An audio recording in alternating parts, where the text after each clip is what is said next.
Γιατί να αναπνέω από τη μύτη? Γιατί η μύτη είναι το όργανο της αναπνοής. Το ανθρώπινο σώμα είναι μια εξελιγμένη μηχανή που έχει φτιαχτεί έτσι ώστε να φιλτράρει τον αέρα, να τον υγροποιεί και να τον θερμαίνει. Δηλαδή τι σημαίνει? Όταν αναπνέουμε από τη μύτη υπάρχουν ειδικά φίλτρα μέσα στις δύο ορεινικές κοιλώτες που σταματάνε τα μικρόβια, τους ιούς, τη σκόνη, τα μικροσωματίδια που υπάρχουν έξω στον αέρα. Έτσι μας προστατεύει από λοιμώξεις, από ιώσεις και από αλλεργίες.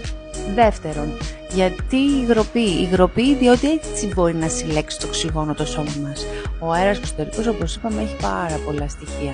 Εμείς χρειαζόμαστε μόνο το οξυγόνο και για να το λάβει το σώμα πρέπει να το υγροποιήσει λοιπόν.